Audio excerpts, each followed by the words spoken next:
Lesson 2. How the dog found himself a new master. Before you read, you may know that the dog and the wolf are closely related.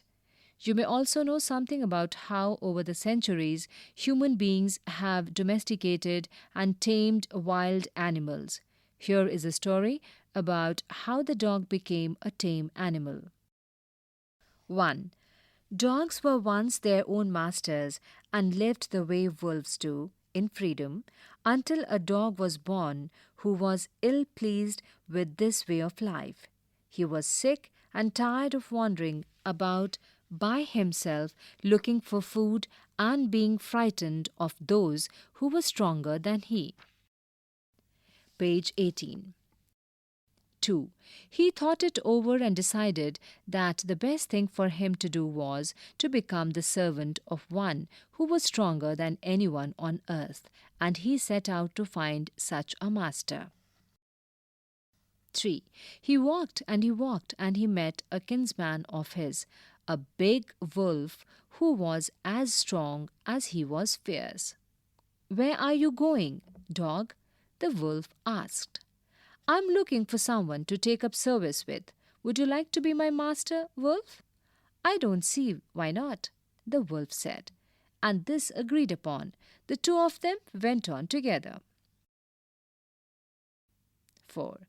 They walked, and all of a sudden the wolf lifted his nose, sniffed, darted quickly off the path and into the bushes and crept deeper into the forest.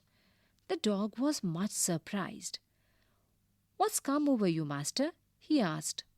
"What has frightened you so? Can't you see? There's a bear out there, and he might eat up both of us, you and me." 5.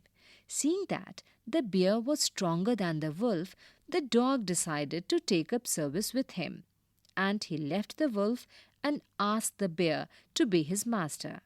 The bear agreed to this readily and said, "Let us go and find a herd of cows.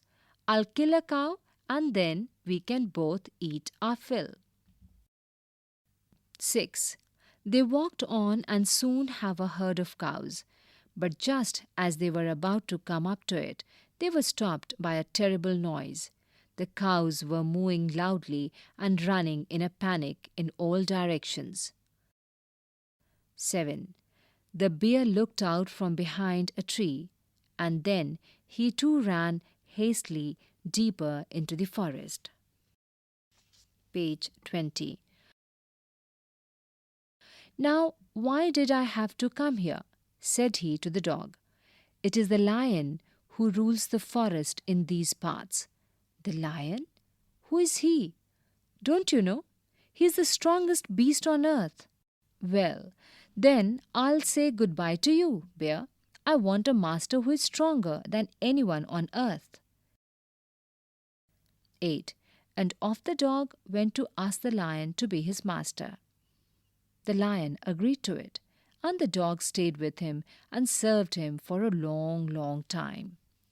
It was a good life, and he had nothing to complain of, for there was no stronger beast in the forest than the lion, and no one dared touch the dog or offend him in any way. 9. But one day the two of them were walking side by side along the path that ran amid bare cliffs when all of a sudden the lion stopped. He gave a great roar and struck the ground angrily with his paw with such force that a hole formed there. Then he began to back away very quietly. "What is it, master? Is anything wrong?" asked the dog, surprised. "I smell a man coming this way," the lion said. "We'd better run for it or we will be in trouble." "Oh, well, then I'll say goodbye to you, lion. I want a master who is stronger than anyone on earth." 10. And off the dog went to join the man, and he stayed with him and served him faithfully. This happened long, long ago, but to this day the dog is man's most loyal servant and knows no other master.